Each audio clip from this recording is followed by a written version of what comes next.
Well, for the candidates, I'd like to know how they plan on returning manufacturing jobs to the United States. Congressman Paul, why don't you start with that one? Pretty important, because everything we've done in the last 20 or 30 years, we've exported our jobs. And when you have a reserve currency of the world and you abuse it, you export money. That becomes the main export, so it goes with the money. You have to invite capital. The way you get capital into a country, you have to have a strong currency, not a weak currency.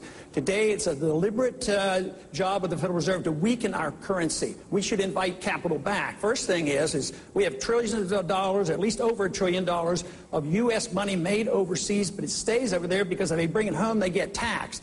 If you want to, we need to get the Fed to quit printing the money, and if you want capital, you have to entice those individuals to repatriate their money and take the taxes off us, set up a financial system, deregulate and de-tax, to invite people to go back to work again. But as long as we run a program of deliberately weakening our currency, our jobs will go overseas, and that is what's happened for a good many years, especially in the last decade. John, Congressman Paul, this is for you. The federal government now assists many industries. Green jobs, the auto industry, research and development, all get subsidies.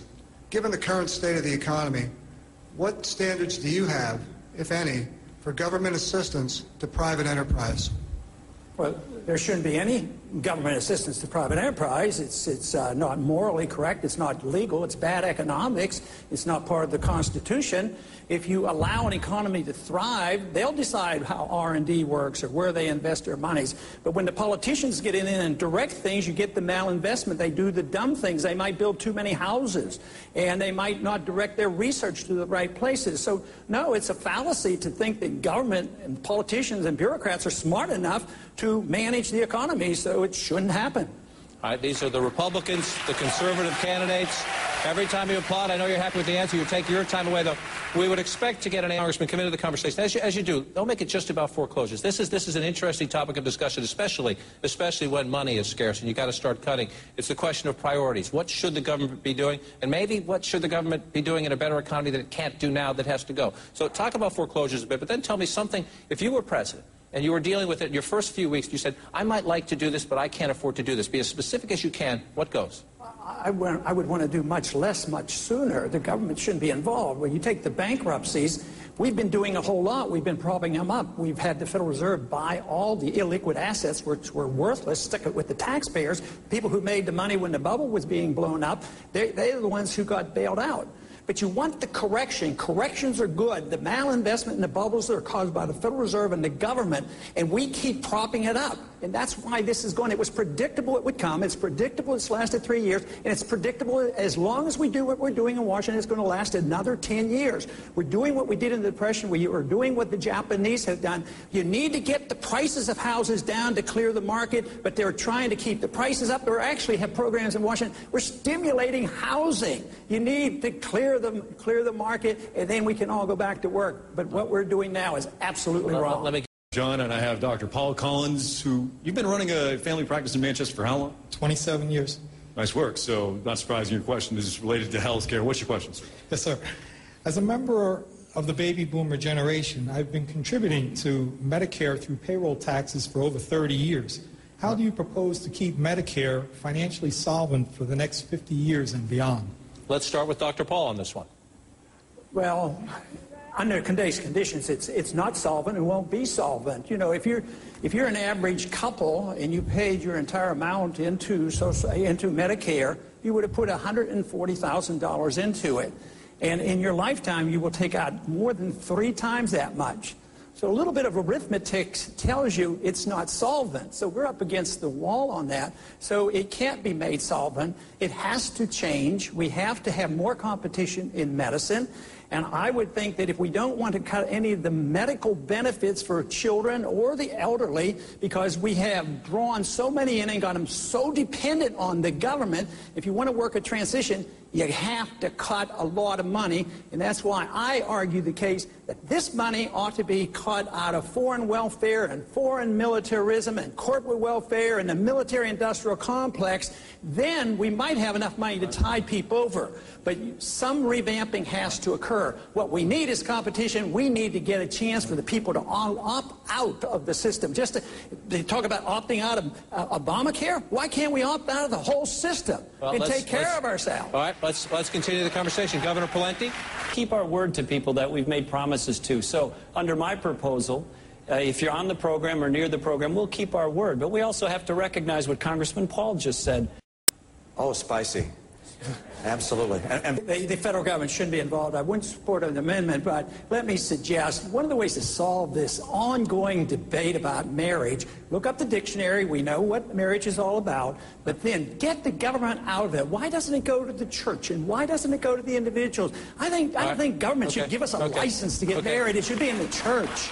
Governor Romney, constitutional amendment or a state decision? Constitutional. I would not work to overthrow it, but we have to remember rights don't come in groups. We shouldn't have gay rights. Rights come as individuals. If we wouldn't have this major debate going on, it would be behavior that would count, not the person who belongs to which group. Leave it in place? What you inherit from the Obama administration, or overturn it? Well, one, we ought to be talking about the economy and jobs. But given the fact you're insistent, the answer is I believe that Don't Ask, Don't Tell should have been kept in place until conflict was over. Mr. Speaker?